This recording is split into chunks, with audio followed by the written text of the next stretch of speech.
ហើយក៏ចែកភ្លើរៀងខ្លួនមួយពូកែងមួយទៀតមិនពូកែលួងសុកចិត្តឈឺរៀងខ្លួនហើយក៏ពូនយំស្ងាត់ស្ងាត់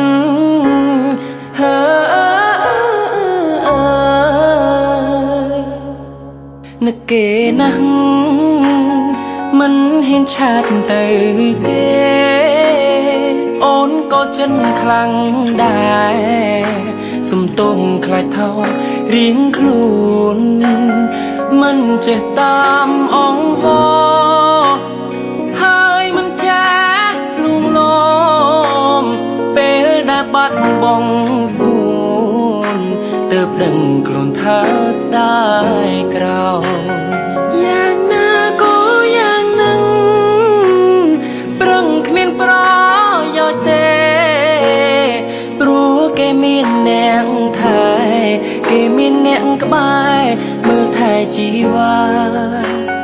យ៉ាងណាក៏យ៉ាងនឹងទៅព្រោះគេលែងត្រូវការមិនបានលួងជីវ៉ា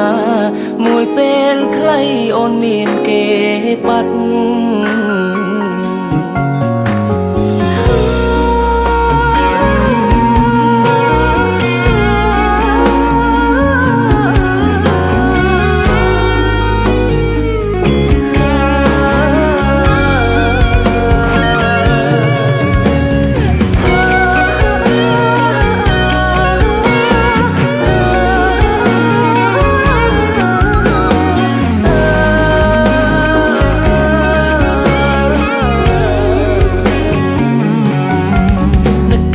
ណាស់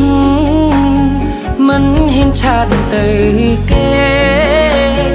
អូនក៏ចិត្តខ្លាំងដែរសុំទងខ្លាចថោ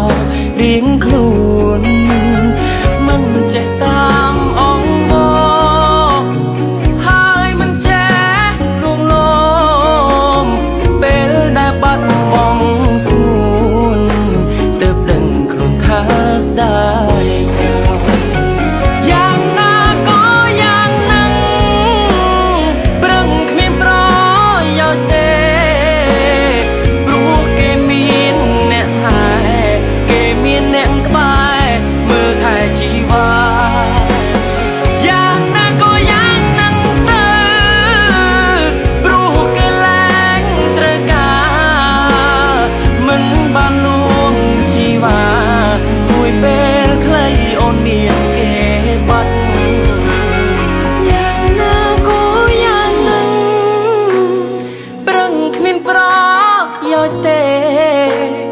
ព្រោះគេមានអ្នកថែ